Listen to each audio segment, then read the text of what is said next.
Trouxe Bíblia? Abra sua Bíblia comigo no livro do Apocalipse.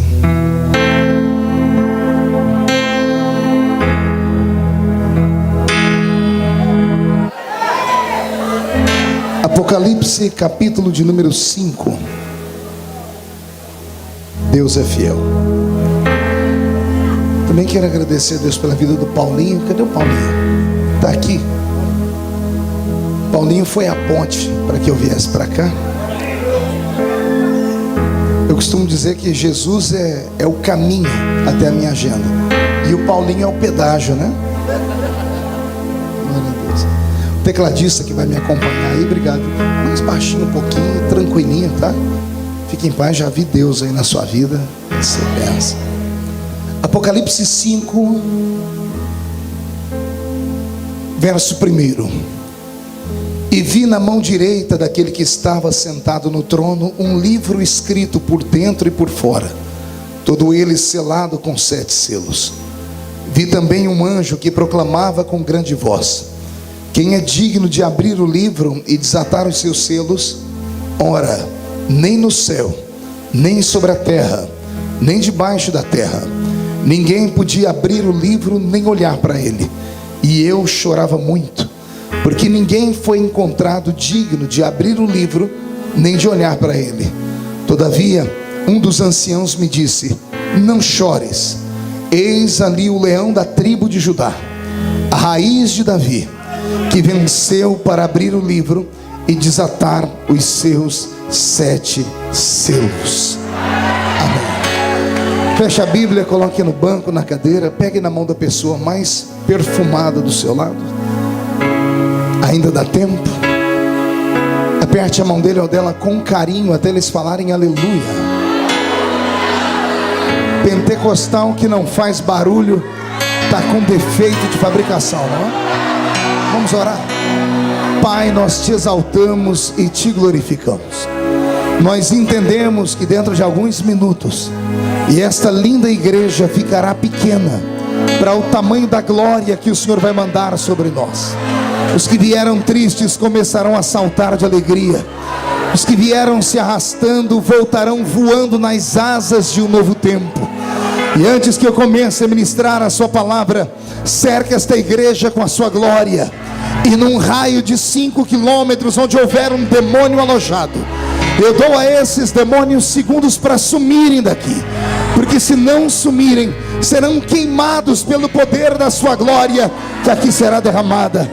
Rasgue o céu sobre nós esta manhã. Manda anjos de fogo descerem aqui.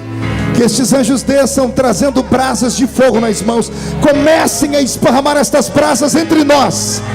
E onde houver um crente cheio do Espírito Santo, pega ele, Senhor, e mostra o caminho da verdadeira e poderosa adoração. Fala conosco, fica conosco, em nome de Jesus. E a igreja diz: os que podem, tomem o seu assento aplaudindo a Jesus, porque Ele é bom.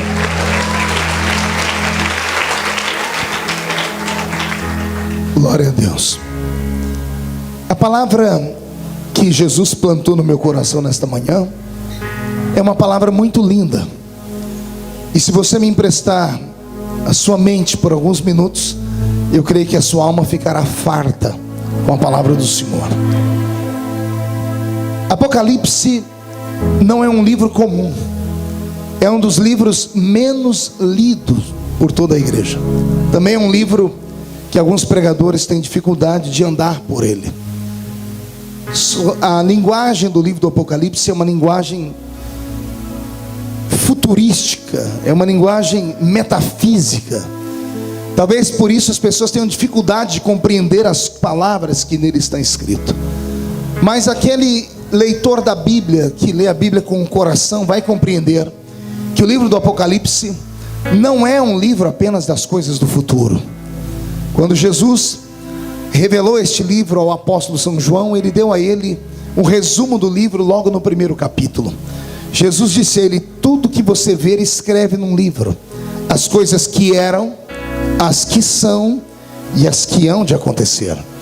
O Apocalipse é um resumo do passado de João, do presente em que ele vivia e do futuro dele, que pode sim atingir os nossos dias e até o grande dia da volta do Messias sobre esta terra. O capítulo 5 do Apocalipse é um desses capítulos que pode ser interpretado à luz do passado, do presente do João e também do futuro. No capítulo 5 do Apocalipse, nós temos alguns fatos que nunca mais aconteceram no céu, só aconteceram naquele dia. Nós temos dentro do céu uma figura humana. É claro que é um modo de falar. Não foi a carne de João que foi arrebatado até o céu, foi o seu espírito.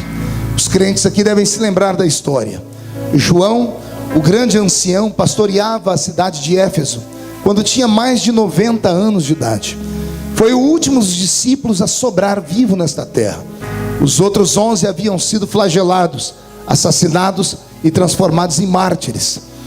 O imperador do seu tempo, descobrindo que João era o último dos apóstolos de Cristo que ainda vivia, quis ele colocar o nome dele nos anais da história. Mandou chamar João e obrigou João a negar o nome do Salvador. E João disse: enquanto fui jovem, ele nunca fez nada de mal por mim, porque agora, no fim da minha vida, eu negaria.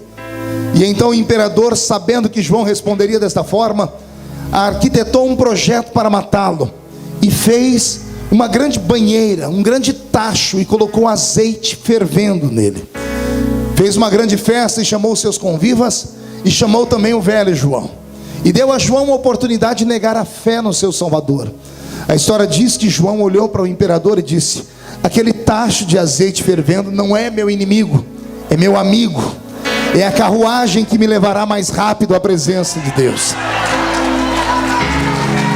Há quem diga que o velho João olhou nos olhos do imperador e disse para ele: se eu fosse mais jovem, sairia correndo e daria um mergulho lá dentro, mas já tenho 90 anos, então me ajude, me jogue dentro dele para eu me encontrar com o Salvador. Foi isso que fizeram. Diz a história que quando o corpo de João encontrou-se com aquele azeite fervendo, naturalmente, porque o corpo dele estava numa outra temperatura, o choque térmico fez subir uma grande cortina de fumaça, e todos em silêncio esperavam, depois da cortina de fumaça, o corpo de João derretido dentro do tacho. Mas quando saiu a fumaça, lá estava João tomando um banho de azeite. Eu acho que foi a primeira sessão de hidratação de pele da história.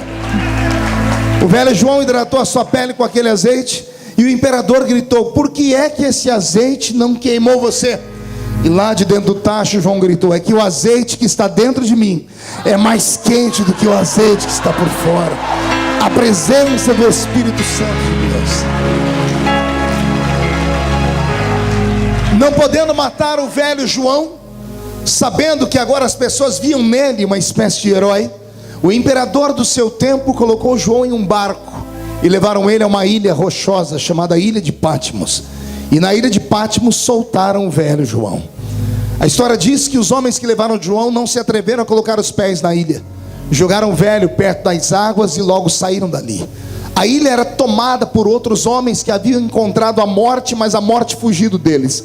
Assassinos, homens estranhos, homens marcados por violência. Não eram só essas bestas feras que existiam naquela ilha, outros animais ferozes também estavam ali. A Bíblia Sagrada diz que João, ao parar no porto daquela ilha ou na praia, olhando para frente, não sabia direito o que iria encontrar. Olhando para trás, só tinha um mar, à esquerda e à direita a praia que levaria ele num anel sem fim. Sabendo que não tinha para onde fugir, o velho João, aos 90 anos, dá-nos uma lição. Ele ensina o crente que quando as portas se fecharem para trás, para frente, para a esquerda, para a direita, ainda tem uma porta aberta. Esta porta fica no céu. E João nos ensina como bater na porta do céu. Não é com as mãos. A Bíblia diz que ele caiu de joelhos no chão. Ou seja, quando as portas se fecharem, bata os seus joelhos no chão, e a porta do céu vai se abrir sobre a sua cabeça. E é João que diz: e eu ouvi uma voz por detrás de mim, e virei para ver quem era. Pense num susto e numa emoção. João, a última vez que viu Jesus, faziam 60 anos. 60 anos antes desse episódio, João viu Jesus na encosta daquele monte, ressuscitado, num corpo belo, mas de carne e osso, com cabelos castanhos, olhos castanhos e aquelas mãos furadas. João viu ele começar a flutuar em uma nuvem, o ocultou no céu, e 2 anjos desceram do céu perguntando a eles: por que estáis olhando para cima? Da mesma forma como ele foi um dia, ele vai voltar aqui. 60 anos depois, João enxerga ele. Ele faz questão de desenhar. Ele diz: eu virei e vi ele. Só que ele estava diferente. Seus cabelos não eram mais castanhos, eram brancos como a lã branca. Os seus pés reluziam como latão que saíra da fornalha. Um linho fino branco traçava o seu corpo inteiro. Um cinto de ouro traçava o seu peito.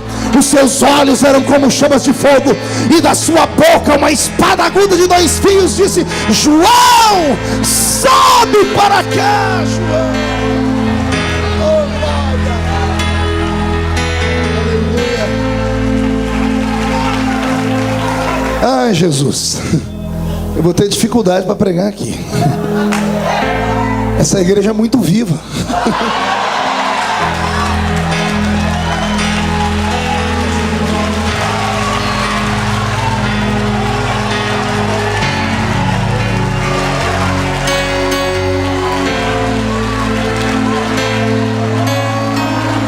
Deus está aqui. Deus está aqui. Imagine vocês que João, quando foi arrebatado ao céu, depois de visitar as pairagens daquela terra sagrada, ele até arriscou desenhar para nós tudo que ele viu. Eu fico com pena de João. Pergunte por quê. Só fala se todo mundo perguntar.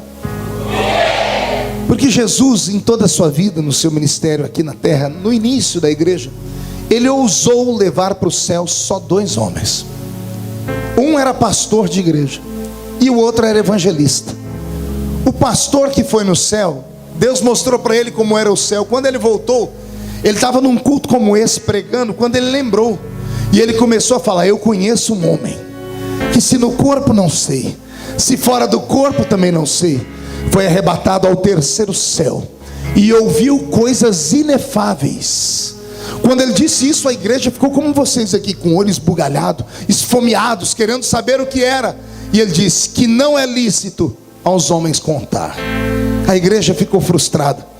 Jesus percebeu que levando Paulo para o céu não deu certo, porque Paulo era muito inteligente. E todo homem inteligente tem dificuldade em lidar com aquilo que é revelado, porque a revelação sai da área da consciência e da lógica. A revelação trabalha na metafísica e trabalha com o espírito. Só aceita quem é espiritual. As coisas do espírito se discernem espiritualmente. E como Paulo ficou com medo de perder a membresia, porque tinha gente que não era convertida, ele achou por bem não contar. Aí Jesus levou um evangelista para o céu, que foi João. E o evangelista, coitado, essa é a diferença de pastor e evangelista, sabia disso? O pastor pensa para falar, o evangelista fala sem pensar. É por isso que a maioria dos evangelistas começam a pregar, daqui a pouco começa todo mundo proibir ele de pregar, porque ele começa a trocar os pés pelas mãos, vai falando mais do que deve. João era evangelista, e aí coube a João a incumbência de contar como era o céu. E Jesus disse: tudo que você vê é para escrever num livro. E João acabou desenhando um céu para nós, que na verdade não é daquele jeito que ele viu. Por exemplo, ele viu um céu que tem ruas de ouro. Eu não acredito que tenha ruas de ouro no céu. Quer perguntar o porquê? Porque o ouro é da terra, e o ouro pode ser queimado, derretido, pode até ser destruído e terminado. E o céu é feito de uma matéria, entre aspas, porque eu não posso chamar de matéria, é feito de uma glória que não pode ser jamais destruída. João viu algo no céu que parece ouro, mas não era ouro. Com certeza é muito melhor do que o ouro. Porque ouro, qualquer rei dessa terra pode comprar e fazer uma rua de ouro para ele também. João viu uma cidade cercada por uma muralha que tinha 12 camadas de pedras. E ele começou a dizer: tinha lá o jaspe, o carbúnculo, o berílio, o topázio, a esmeralda. Eu não posso acreditar que no céu tenha pedras preciosas. Até porque quem conhece geologia sabe que uma pedra preciosa, antes de ser pedra preciosa, ela era um cristal de rocha. Antes de ser um cristal de rocha, ela era um carvão mineral. Antes de ser um carvão mineral, ela era só uma pedra comum que não presta para nada. Eu não posso imaginar que o céu tenha algo que evoluiu, O céu tem algo que é eterno. Tem algo lá que brilha como a esmeralda, mas é muito melhor do que a esmeralda. Tem algo lá que é muito melhor do que tudo nessa terra. Mas João, coitado, ele estava debaixo de uma lei. Jesus deu ordem, é para escrever. E aí ele acabou escrevendo. Então eu tenho pena de João, mas ele foi um grande guerreiro. Quando João entrou dentro do céu e conheceu as paragens celestes, ele entrou dentro de uma sala, respire fundo, uma sala imensa. Um dia nós entraremos dentro dela. Assentado no trono estava o Senhor dos senhores, Rei dos reis. Acima deles, serafins estavam cantando: Santo, Santo, Santo, Santo, Santo. Se eu conheço a Bíblia Sagrada, debaixo dele estavam querubins, que estavam sustentando o seu trono de glória. João olhou para ele e viu que sob o seu colo estava um livro. O livro estava fechado, e não estava só fechado, ele estava selado com 7 selos. E quando João olhou o livro, olhou os selos, olhou o livro fechado, olhou o rosto do ser que segurava aquele livro, ele ouviu um homem de branco gritar dentro daquela sala: ninguém no céu, ninguém na terra, nem debaixo dela, foi encontrado digno de olhar o livro, nem de abrir o livro, e nem de desatar os seus 7 selos. Fez-se silêncio na sala. De repente, o silêncio é quebrado por um gemido. O que é um gemido? É um choro compulsivo. A Bíblia diz que João chorava muito. Uma pessoa que chora muito, ela está à beira do desespero. João estava clamando, e o choro dele inunda o céu. E é a primeira vez em toda a história, e nunca mais antes houve, e nunca mais depois haverá, alguém que chorasse dentro do céu.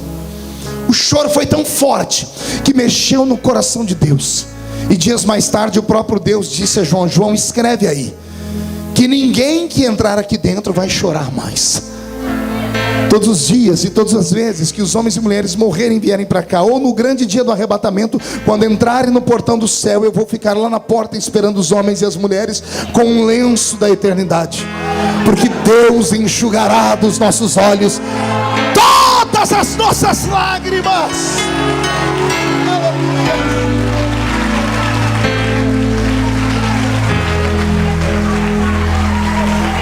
Anjos não choram, porque anjos não têm alma.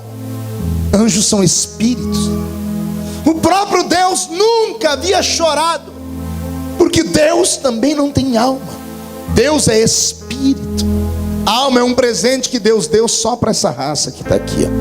É o palco das emoções. É o que faz a gente ficar triste ou feliz, alegre, raivoso, ter paciência, chorar de alegria ou de tristeza. E agora ele leva um homem lá para o céu, e o homem tem crise de choro. E quando João chora, eu questionei a Deus, por que ele chorava? Ora, o livro estava fechado, sim ou não? Selado por dentro e por fora, sim ou não? Sim. E por que João chorava? Se João nunca tinha ido lá antes, quando ele viu o livro fechado, por que é que ele chorava? Pergunte a mim por quê, pastor. Vou te dar uma revelação de como funciona o céu. No céu não precisa conversar. Como somos espírito vindo do Senhor, nós temos alma e espírito e corpo. O corpo fica aqui, a alma volta ao Senhor, e o espírito é parte integrante do próprio Deus. Somos fôlego da boca de Deus. Lembra como Deus fez nosso ancestral Adão? Uma vez no céu em espírito, todos os espíritos estão interligados com o grande espírito que é Deus. Tudo que Deus pensa, os espíritos pensam. Tudo que Deus sabe, os espíritos sabem. Não precisa conversar. É como se fosse telepatia. João entrou no céu, viu o livro fechado, ele olhou para Deus e viu Deus triste, e ele entendeu porque Deus estava triste. Ele olhou para aquele livro e entendeu porque Deus ficou triste. O livro do capítulo 5 do Apocalipse não é apenas o livro das coisas malditas que virão sobre a terra, como terremotos, maremotos, fome, pestes, guerras. Não, o livro do capítulo 5 é o livro mais lindo escrito pela mão do próprio Deus. A tinta usada para escrever o livro do capítulo 5 é uma tinta única. A cor é vermelha. O sangue do Cordeiro Imaculado. O livro do capítulo 5 do Apocalipse tem um nome pomposo em teologia. É o livro da redenção da humanidade. Mas por ser pomposo, talvez seja por isso que as pessoas não compreendem, e poucos deram glória a Deus quando eu falei. Eu vou usar um nome que todos nós conhecemos, o nome mais conhecido popularmente. É o livro da vida. Oh glória, melhorou, não é? Esse era o livro que estava no colo de Deus. Agora respire fundo. Se o que estava na mão de Deus era o livro da vida, por que é que João chorava? Porque quando eu falei livro da vida, você ao invés de chorar, deu um glória a Deus. Por que é que João chorava ao ver o livro da vida? Simples, porque o livro da vida não é só um livro, ele é um testamento. E um testamento é aquele documento deixado por alguém que era dono de muitas propriedades, ou dono de alguma propriedade, que ao morrer declarou que o nome composto naquele testamento seria o herdeiro de tudo aquilo que aquele que morreu deixou. Ora, olha que coisa linda. Se o livro da vida, ele é um testamento, para que ele tivesse validade, alguém, dono de algo muito precioso, deveria morrer primeiro. Lá dentro já tinha nomes, mas os nomes que lá dentro tinham só poderiam ser lidos caso aquele que fez o atestado morresse. E aí alguém entrou dentro da sala gritando: ninguém na terra, nem embaixo dela, nem em cima dela, foi encontrado digno de abrir o livro. Por quê? Porque ninguém havia morrido. João pensou em todos os sangues dos animais derramados em toda a história, e nenhum desses sangues foi suficiente para poder romper e abrir aquele livro. E quando o homem gritou dentro da sala que ninguém pôde abrir o livro, João entendeu que o livro da vida, sendo um testamento, só faz sentido e tem validade se ele for aberto. Fechado, ele não presta para nada. E João entendeu que se o livro da vida não fosse aberto, não haveria igreja. Se o livro da vida não fosse aberto, nós não estaríamos aqui dando glórias a Jesus. Se o livro da vida não fosse aberto, não haveriam línguas estranhas, não haveria louvores, sua alma não estava sendo sacudida dentro do seu peito. Se o livro da vida não fosse aberto, alguns de nós ainda estaríamos caídos na rua e o cachorro lambendo a nossa boca. Se o livro da vida não fosse aberto, nós estaríamos atrás das grades, seríamos animais irracionais. Se o livro da vida não fosse aberto, o diabo seria o Deus desse mundo. Por isso João chorava muito. Mas quando João começou a chorar, lá dentro do céu, isso mostra que o choro de um crente mexe com o céu. Vou falar de novo: crente chorando na terra faz o céu se movimentar. O choro de João atingiu o céu, e de repente levanta um outro homem de branco. Lá não se anda, lá vem voando. Ele vem flutuando perto de João, diz: João, não chores. E eu imagino o grande João se engolindo o choro, dizendo assim: como não chorar? Você é anjo, você já está salvo. Eu sou homem, só posso ser salvo se aquele livro for aberto. Mas o seu amigo ali, o outro anjo, gritou que ninguém pode abrir o livro, e se não abre o livro não há salvação. Então eu vou continuar chorando sim. E eu imagino o homem dizendo: não, João, não chores, acabamos de encontrar alguém que pode abrir o livro. Os olhos de João brilham. Eu imagino João parando de chorar e dizendo: mas quem é ele? Onde ele está? E alguém aponta para um canto da sala e diz assim: olha quem está entrando ali, João. Eis ali o leão da tribo de Judá, a raiz de Davi, que venceu para abrir o livro.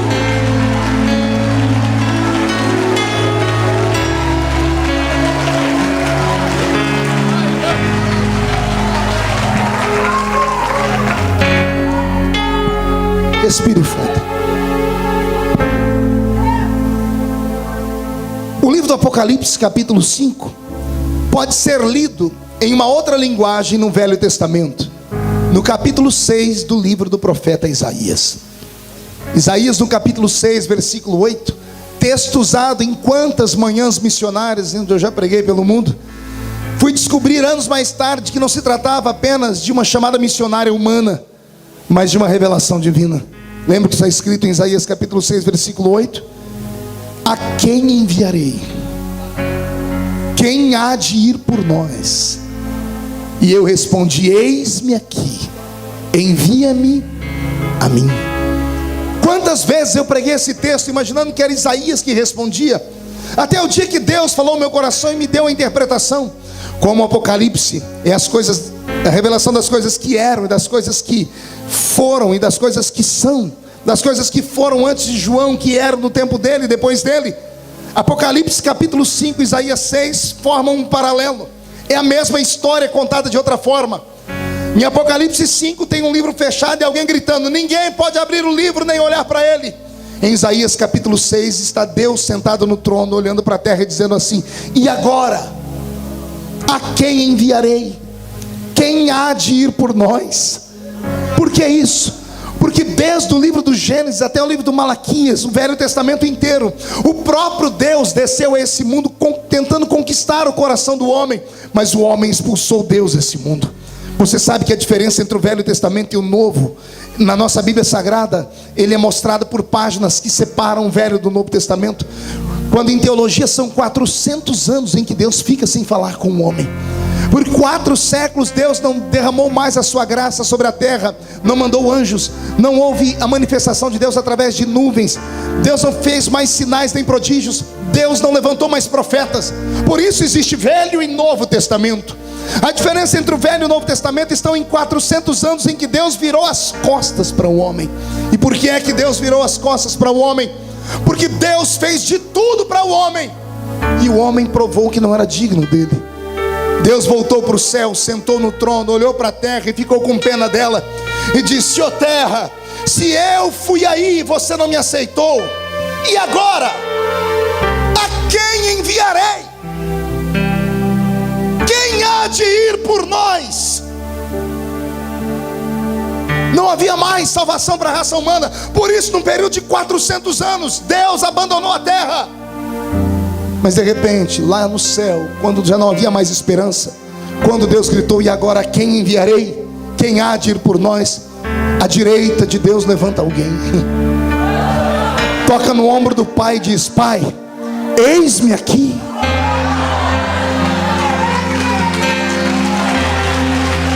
Envia-me a mim.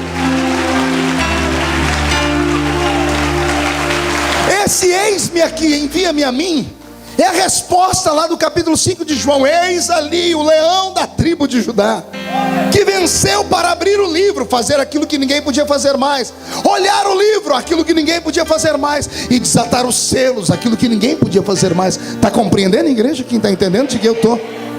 Pois bem, pastor, agora a pergunta que não quer calar. Eu imagino que essa pergunta foi feita pelo próprio Deus. Quando Jesus se levantou e disse: pai, eis-me aqui, envia-me a mim. Eu imagino, pastora Elza, Deus olhando para a terra e dizendo assim: filho, mas eu e você somos um. Quando eu fui, você estava em mim. O que é que você pode fazer agora que eu não fiz? Olha para o seu irmão e diga: está preparado? Diga: o pastor vai começar a pregar agora então.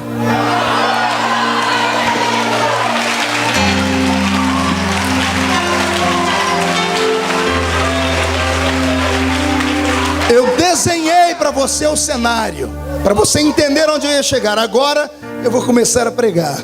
Olha que coisa linda. Deus Pai, Deus Filho conversando. Deus Pai dizendo: filho, eu já fui, eu e você somos um. Então, se eu já fui, você foi em mim. O que é que você pode fazer que eu não posso? E eu imagino o filho olhando o pai, dizendo assim: pai, quando o Senhor foi sobre a terra, do Gênesis até Malaquias, desde que o Senhor apareceu a Adão no Éden, até quando o Senhor falou com o último dos profetas, todas as vezes que o Senhor foi à terra, o Senhor foi da melhor forma que o Senhor tinha. O Senhor foi em forma de glória. O Senhor ia em cima da nuvem. Todas as vezes que o Senhor falava, um monte sacudia. Quando o Senhor operava, a terra se abria, as coisas aconteciam, ou aparecia coisas do nada, ou o Senhor destruía tudo. O Senhor fez tudo isso para se mostrar ao homem, para que o homem te amasse. O Senhor queria que o homem te temesse, mas o homem não teve temor, o homem teve medo. Diga comigo: temor. Diga: medo. Sabia que não é a mesma coisa? Temor é uma coisa, medo é outra. Temor é respeito. Imagina um filho de 40 anos de idade, halterofilista, e o velho pai de 70. O velho pai dá um tapa na face do filho, e o filho se cala. O filho se cala e não reage porque ele tem medo? Ele tem respeito, temor.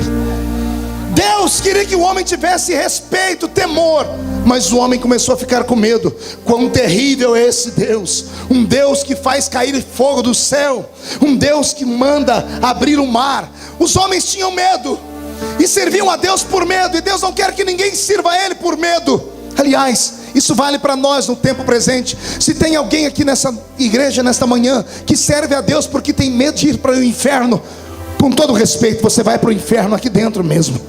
Deus não quer que você sirva a Ele por medo. Deus não quer que você dizime por medo. Deus não quer que você adore Ele por medo. Deus não quer que você venha à igreja e seja obreiro por medo de perder o seu cargo. Não, Deus quer que você esteja aqui por amor a Ele, por respeito a Ele, porque quem respeita faz de coração aberto.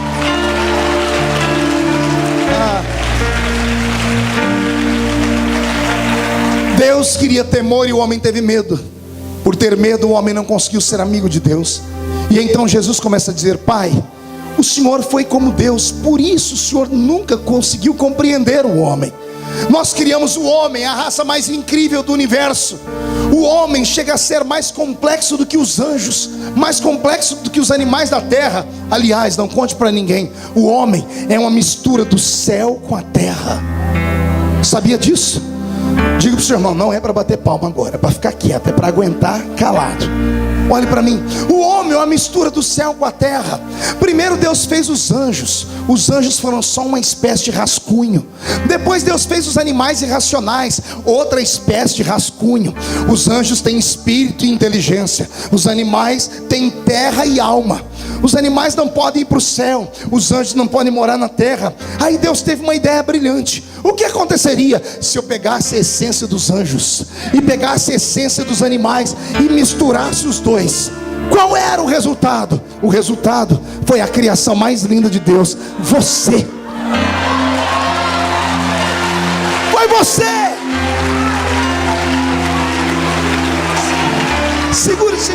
Segura. Por isso que Deus, quando nos fez uma criatura complexa. Por isso que o próprio Deus às vezes olhou do céu e disse: eu me arrependo de fazer essa criatura. Porque o homem, ele é uma espécie de Deus pequenininho. É um mini Deus. Olha o que o homem faz, olha as maravilhas que o homem é capaz de produzir. Você já andou de avião, já voou de avião, já parou pelo menos para olhar como é que o equipamento daquele que pesa centenas de toneladas consegue ficar no céu? Como é que esse aparelhinho que está aí no seu bolso, está aqui uma irmã me filmando, como é que dentro dele cabe câmera, cabe gravador, cabe filmadora, cabe tudo, e ainda você consegue falar com a voz de uma pessoa sem ter um fio que prenda ele? O ser humano cria coisas incríveis. O ser humano, ele é tremendo. Por quê? Porque Deus colocou dentro do homem o céu e a terra. Os anjos podem ser dominados porque são só céu. Os animais podem ser controlados porque são só terra. Mas como é que se controla o céu e a terra misturado? Não tem jeito. O homem tem um coração indomável. E aí Jesus começou a falar com o pai. Imaginou eu: Pai, nós nunca vamos compreender o homem. Por quê, filho? Está pronto aí? Olha para o seu irmão e diga: vamos receber um batismo de quebrantamento. Por quê, filho? Pai, olha aquela mulher lá na África. E eu imagino a terra girando e Deus vendo uma mulher. E Jesus dizendo: papai, por que aquela mulher chora? E o pai dizendo: ora, filho, você não está vendo que ela enterrou o filho dela? Sim, meu pai, eu vi. Pai, que dor é essa de sepultar um filho? Por que me pergunta, filho? Porque nós criamos a dor, mas nós nunca sentimos ela. Nós nunca tivemos alma. Nós temos espírito eterno.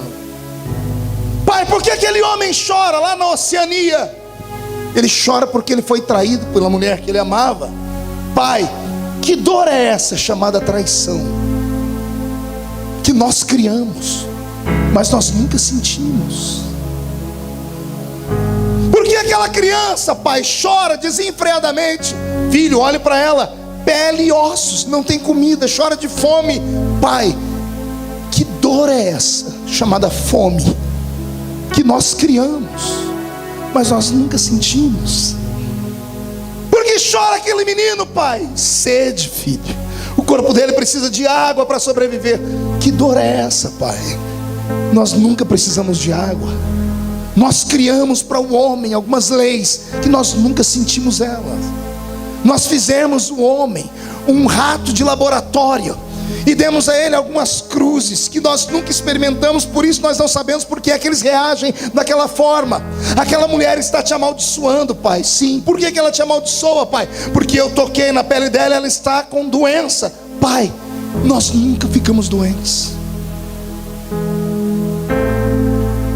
Talvez se sentimos o que eles sentem, também vamos nos amaldiçoar. E onde você quer chegar, meu filho? Só tem um jeito de entender essa raça. E qual é ela? É o Senhor permitir que o maior de todos os milagres aconteça. E qual é o maior milagre, filho? É eu, mesmo sendo Deus, não ter por usurpação ser igual a Deus, antes aniquilar a minha forma divina e descer entre os homens e ser carne igual eles são. Só tem um jeito de eu entender o homem, pai. Qual é, filho? É eu sentir o que eles sentem, é eu experimentar o que eles experimentam, é eu sofrer o que eles sofrem. E aí eu vou poder chegar aqui e explicar para o Senhor o que é. E aí nós vamos entender a raça humana. Foi assim que Jesus conquistou o coração do Pai. E isso aconteceu há 2000 anos atrás. Tinha uma menina desposada por um homem mais velho. Ela estava dentro da casinha dela, uma casa muito pobre na terra de Nazaré. Ela estava no seu quarto arrumando o seu pequeno enxoval, quando de repente por trás dela aparece um ser. Ele é tão brilhante que a luz dele joga a sombra dela sobre a parede. Quando ela olha para trás, antes dela ter um infarto no miocárdio, aquele ser cordialmente se apresenta e diz: bendita sejas tu entre as mulheres. E ela responde a ele assim: tu não és judeu, porque judeu não tem essa saudação, bendita sejas tu. Judeu diz Shalom Adonai. E ele diz: disseste bem, não sou judeu, na verdade não sou nem da terra, e o meu nome é Gabriel. Eu assisto diante de Deus Pai, e fui enviado aqui porque Deus tem um plano neste planeta Terra. E Ele me enviou aqui para dizer que tu darás à luz a um filho. E ela apavorada diz a ele: mas eu sou virgem, nunca experimentei homem algum, e o meu marido é muito velho. E ele diz para ela: fique tranquila que Deus Pai já encontrou uma forma. Nesta noite tu serás cheia do Espírito Santo. O ente querido que vai ser gerado em ti, ele vai salvar a raça humana de todos os seus pecados.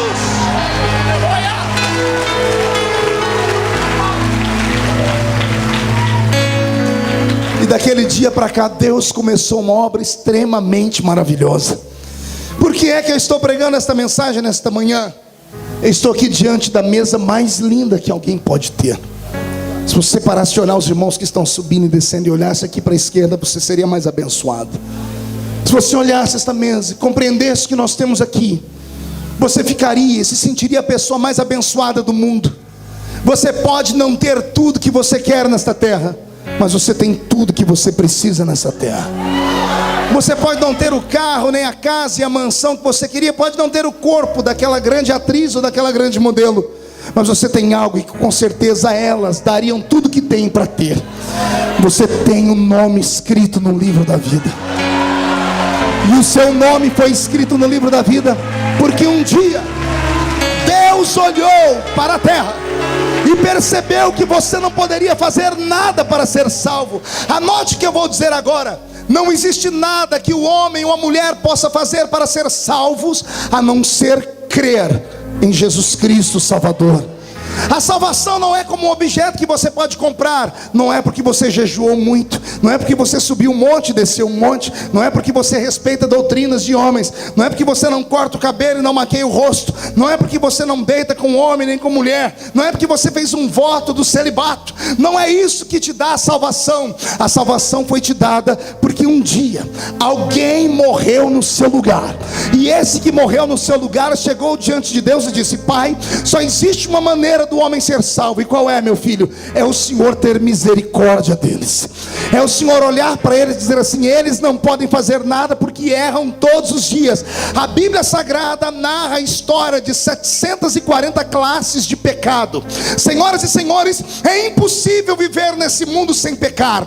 A Bíblia Sagrada fala de pecados da carne, pecados do espírito, fala de pecados contra o céu, contra a terra. A Bíblia Sagrada fala de pecados contra o Pai, contra o Filho, contra o Espírito Santo, pecados contra os seus pais da terra, pecado contra o próximo, pecado contra a natureza. É impossível nascer homem nesta terra e não pecar. E a minha Bíblia diz que o salário do pecado é a Bíblia diz que a alma que pecar essa. A Bíblia diz: todos pecaram e destituídos estão da. Ora, se a Bíblia Sagrada é verdadeira, por que é que do seu lado não tem um defunto agora? Não entendeu, né? Vou falar de novo. Olha do seu lado. Essa pessoa peca. Qual é o salário dela? Por que é que ela está viva?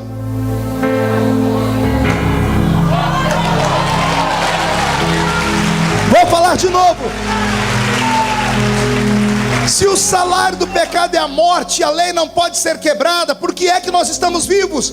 Porque Jesus trocou de lugar conosco. Se o salário do pecado é a morte, o dom gratuito de Deus é se a vida é o presente para quem não peca, o presente para quem não peca é a morte, sim ou não? Se quem peca tem que morrer, quem não peca tem que. Se todos nós pecamos, temos que morrer. Mas Jesus não pecou. Ele merecia viver. O que eu vou falar agora é para arrancar tatu da toca e sabiá do toco. Se algum dia alguém falar para você que a morte matou Jesus, espanque a pessoa com a palavra. Se você chegar na universidade, o seu professor, cheio de marxismo na cabeça, pensando que é o dono de toda a cocada santa, vier falar para você: Nietzsche, o grande pensador alemão, disse que Deus está morto, deboche na cara dele e diga: o meu Deus nunca morreu.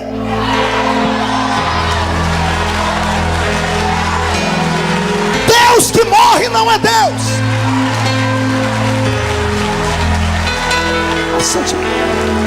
Eu disse que Deus que morre não é Deus.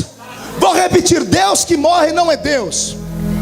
Calma aí, pastor, mas a Bíblia diz que Jesus morreu. Está pronto para a revelação? Jesus era o homem, mas ele não era só Jesus.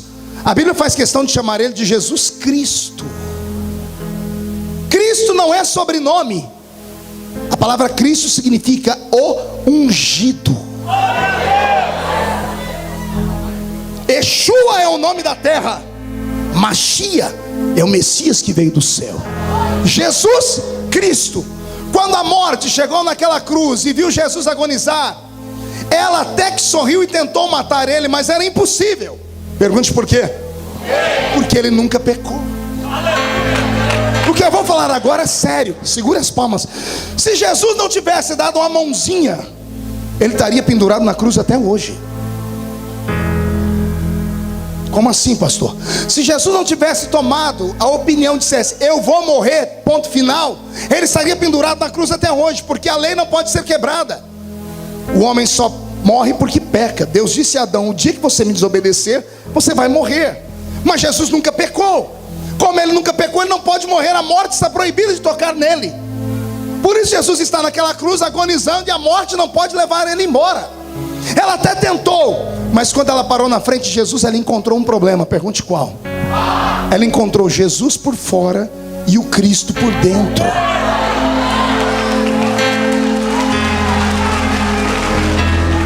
Quer ver? Eu te mostro na Bíblia.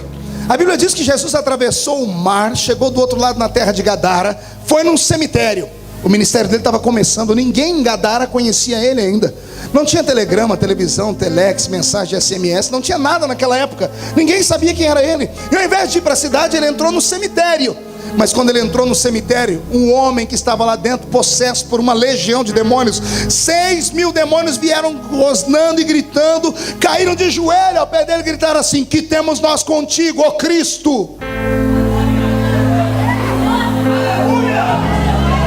Não Entendeu? Vou desenhar, calma aí. Os demônios vieram correndo, os demônios olharam, e o homem que estava por fora, Jesus, eles não conheciam não. Até então Jesus era desconhecido. Aquele cabelo castanho, aquele corpo de 1,75 m, 1,80 m, aquela barba, eles não conheciam. Por isso partiram para cima dele. Mas quando olharam bem de perto, não viram o Jesus, olharam dentro.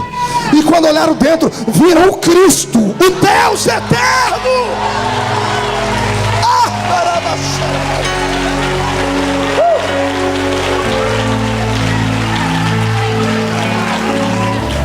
Quando olharam e viram o Cristo, eles se ajoelharam. Demônios não se ajoelham para homens, demônios se ajoelham para Deus. Eles viram quem estava dentro de Jesus. Naquela cruz, a imagem que nós temos é do homem pendurado. Jesus estava assim, mas o Cristo dentro dele, Deus não abaixa a cabeça para ninguém. Deus estava assim na cruz. O corpo está assim, mas o espírito está assim. A morte chegou e disse: mais um para minha coleção. Quando ela preparou a foice dela, a foice da morte tem nome, chama-se aguilhão. Quando ela mirou o cordão de prata, que é o que segura o homem a este mundo, e ela bateu a foice quebrou. Pastor, o senhor é louco? É só ler a Bíblia. Paulo estava pregando em Corinto, capítulo 15. Ele estava pregando para a igreja lá fora a morte, só mandando recado para ele, dizendo assim, ó: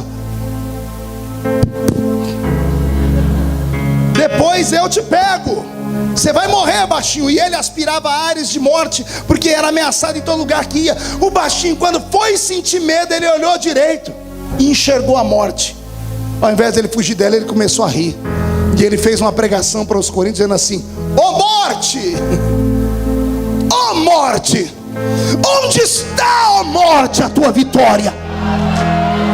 Onde está o teu aguilhão, ó morte?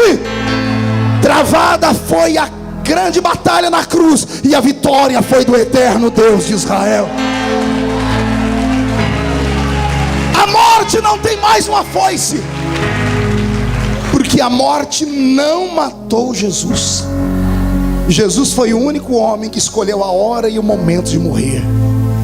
Antes de morrer, ele resolveu todos os problemas da vida. Ele olhou para o pai e disse: perdoa eles, porque eles não sabem o que fazem. Tudo bem, filho, eu perdoo. Ele olhou para baixo e disse: João, essa aí era minha mãe até agora, agora ela vai ser sua, cuida dela. Está resolvidas as coisas na terra. Tendo resolvido as coisas com os homens e com aqueles que ele amava, ele olhou para o céu e disse: Pai. Ele não disse morte, porque todos os homens que morreram até aquele dia, era a morte que levava o espírito deles. Jesus na cruz gritou: Pai, nas tuas mãos. Não é na sua mão, morte. Não é você que vai me levar. E ninguém me leva, eu me entrego. Nas tuas mãos eu entrego o meu espírito. E tendo dito isto, ele expirou. Expirar é como soprar. Quando Jesus fez isso, Jesus tombou na cruz, o Espírito saiu. Quando o Espírito saiu, antes de sumir, eu imagino que o Cristo saindo olhou para baixo e disse assim: Jesus, fica tranquilo, daqui 3 dias eu volto para te pegar. Daqui 3 dias eu volto para te ressuscitar. Faltar-me tempo para falar de tudo que aconteceu até o capítulo 2, até o capítulo 1 de Atos. Isso fica para uma outra vez. Mas no capítulo 1 de Atos, quando ele está sendo arrebatado ao céu, quando os anjos desceram e falaram: o que estás olhando? Do jeito que ele foi, um dia ele vai voltar. Quando a nuvem ocultou os discípulos, Jesus sumiu. E ele foi para um outro lugar. Alguém se lembra para onde ele foi? Não ouvi? Para o inferno? Para o planeta Júpiter? Para uma outra galáxia? Para onde ele foi? Tem medo de falar para onde ele foi? Para onde ele foi, igreja? Ele avisou em João 14: vou preparar-vos um lugar, e virei novamente, e vos levarei para mim mesmo, para que onde eu estiver, estejai vós também. Agora respire fundo, porque é o fechamento. Quando Jesus desapareceu da terra, ele foi para o céu. Como foi que ele entrou no céu? Por que eu pergunto? Porque João viu a cidade cercada por um muro. Todo muro ele termina com um portão. Sim ou não? Senão não faz sentido ter um muro. Você precisa ter uma passagem de entrada. Quando Jesus saiu da terra, ele arrebatou aquele corpo dele, de carne e osso, e ele atravessou as regiões celestes com aquele corpo de carne e osso. E ele chegou na entrada do céu com aquele corpo de carne e osso. Ao entrar na porta do céu, ou na entrada do céu, o portão estava fechado. Pergunte por quê? Só espíritos entram no céu. E os espíritos malignos que caíram não entram lá dentro, porque outros espíritos, chamados anjos, cercam o céu para que o diabo e os demônios não entrem. Mas o portão estava fechado. E Jesus não foi em espírito para o céu. Ele foi com um corpo de carne e osso. Corpo ressuscitado. Corpo estranho, porque atravessa a parede e come peixe.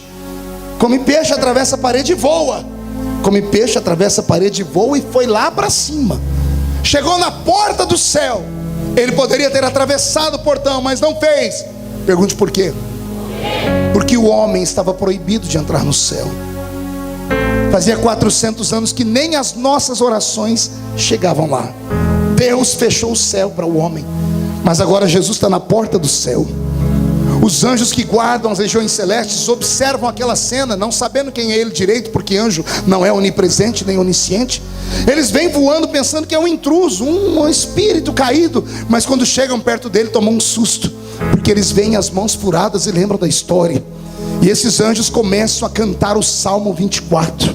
Eles começam a cantar: levantai, ó portas, as vossas cabeças, levantai, ó portais eternos, para que entre o Rei da Glória.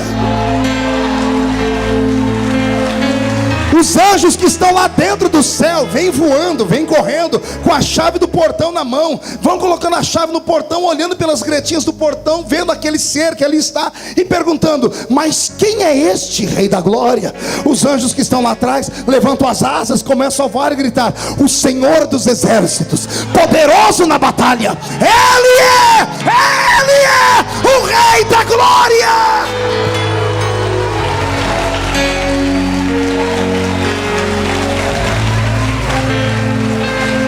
Respire fundo, vou encerrar. O portão do céu se abre.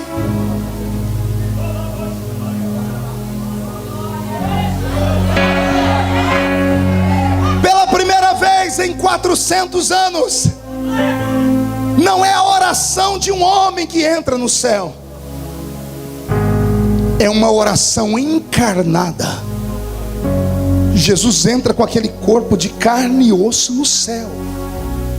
Quando ele pisa naquelas ruas que João viu, o céu faz festa. E Jesus deve ter dado um sorriso, dizendo: Pai, a minha vida prova que é possível viver na terra em carne e osso, cheio de defeitos e fraquezas, e um dia vir morar no céu.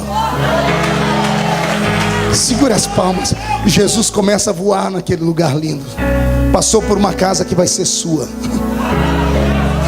Atravessou uma ponte que passa por cima de um rio chamado Rio da Vida. À esquerda ou à direita, uma grande praça. No centro da praça, uma árvore gigantesca que um dia esteve na terra, a árvore da vida. Ela dá 12 frutos por ano, um fruto por mês. Suas folhas são saúde para todas as nações. Ao atravessar isso, Jesus voa até o palácio onde Deus está. Ele atravessa o átrio, onde estão os anjos cantarolando. Atravessa o lugar santo, onde estão os querubins preparando com as suas espadas para o grande dia do arrebatamento. Atravessa o santo dos santos, e lá está o trono onde Deus está. Deus Pai está de pé para receber o Filho. Dá em Cristo Jesus um abraço e um beijo. Aponta o trono para Jesus sentar e diz: o trono é seu, porque todo poder te é dado no céu e na terra. Jesus, podendo sentar, não senta. Ele olha nos olhos do nosso Pai e diz: Pai, eu só me assento se o Senhor mandar para a terra agora alguém igual a mim mesmo. Assim como o Senhor foi na terra, assim como eu fui na terra, é a vez do Espírito Santo ir à terra.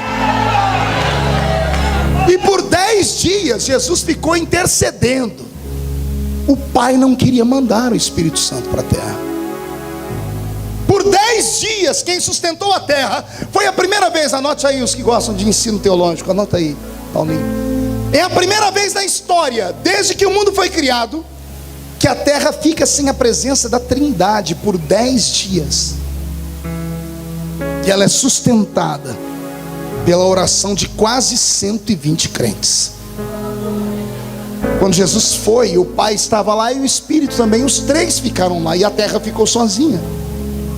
A terra não foi destruída, o diabo não tomou conta dela, porque quase 120 crentes dobraram o joelho no cenáculo e disseram: manda sobre nós o seu poder, manda sobre nós o seu poder.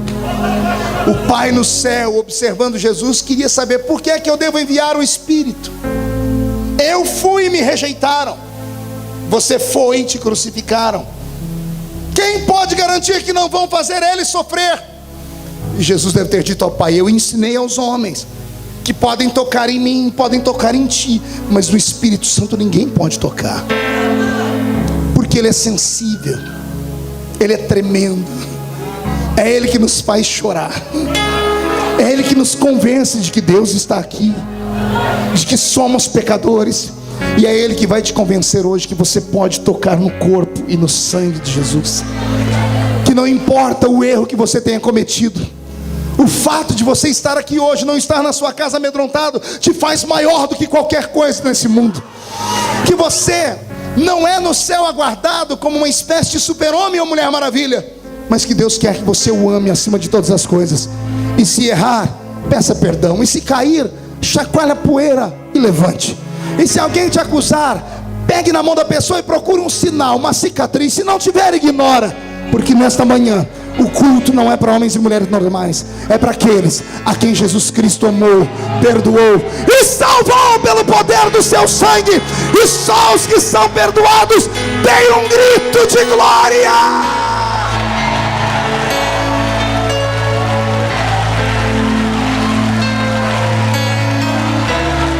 Todos de pé, pegue na mão de quem está do seu lado, feche seus olhos. Eu vou fazer uma oração e já vou devolver o microfone à pastora.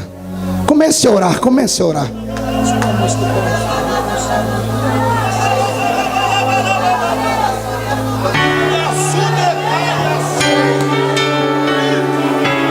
Jesus marcou esse culto para te fortalecer. Você é muito precioso para Ele. Recebe o perdão sobre os seus pecados essa manhã. Comece a adorar ao Senhor.